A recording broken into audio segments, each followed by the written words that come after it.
Have you ever wanted to be inside Dragon Ball? Have you ever wanted to live inside of it?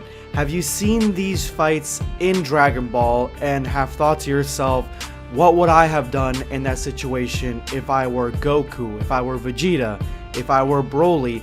What would it look like if I was the one pulling the strings, if I was the one doing these actions, if I was the one in these fights?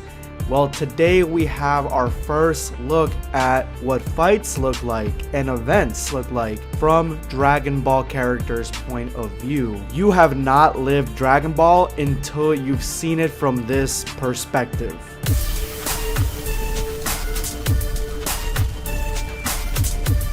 Prepare yourself, Dan Saiyan. If you are new to the channel, make sure to hit that subscribe button and turn on notifications. That way you never miss a video. These are today's hashtag end of video squad winners. If you would like to join them, make sure to watch till the very end of this video. Drop your comment with that hashtag for a chance to be featured in my next video. I think at one time or another, Dragon Ball fans have always wanted to live and breathe in the Dragon Ball world, have wanted to commune and connect with that Dragon Ball world as close as possible, and it always seems like it's somewhat out of reach.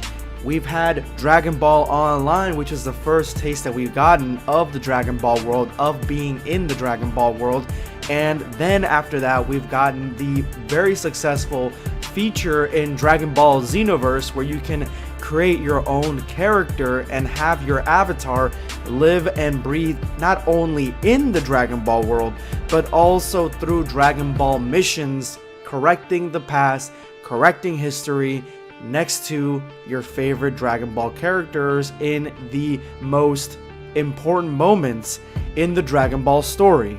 Every new piece of Dragon Ball media is geared and focused to bring us closer to Dragon Ball and be inside Dragon Ball in a more intimate way.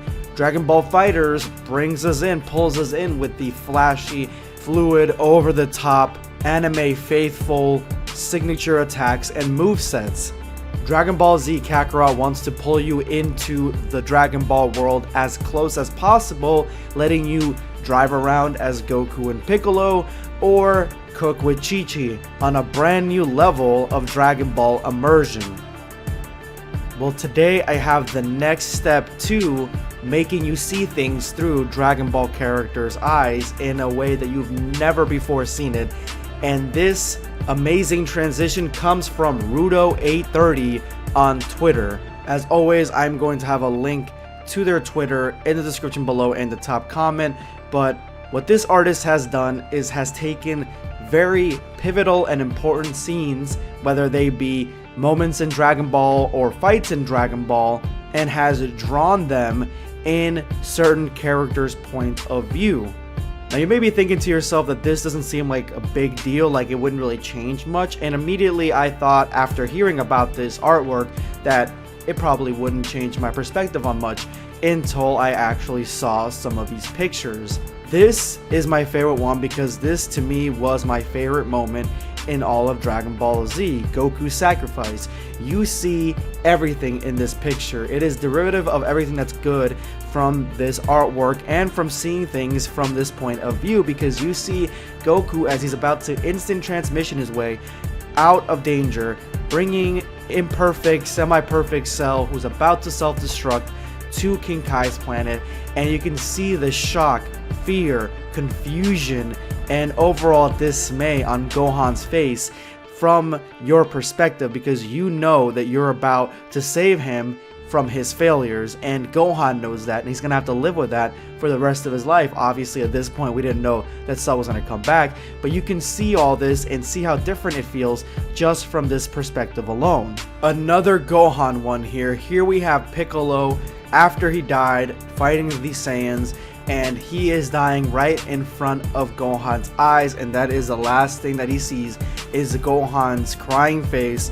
Again, Gohan and his failures filling him with dread.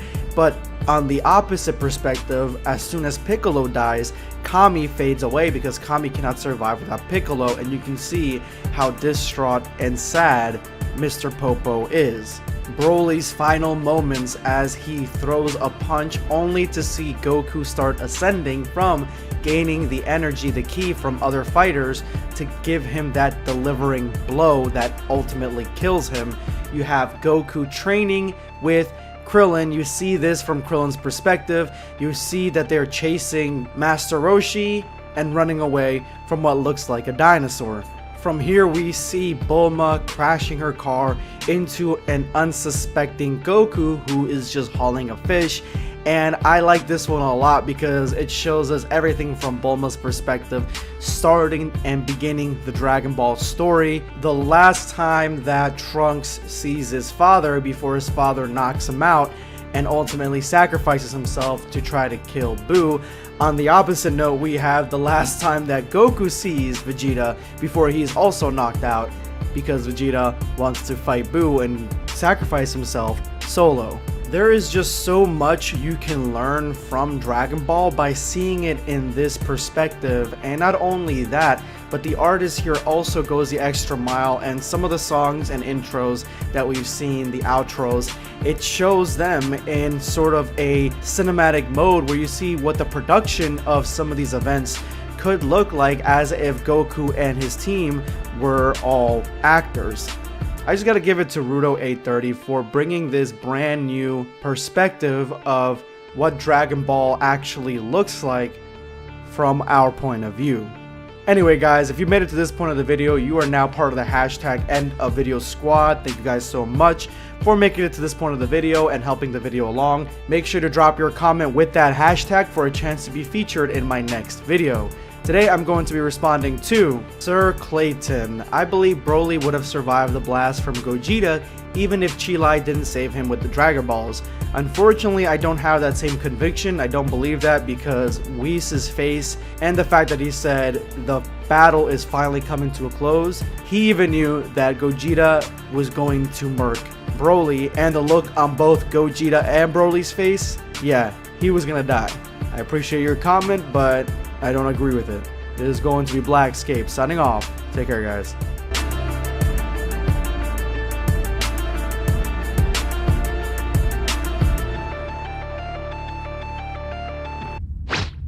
Subscribe for more content.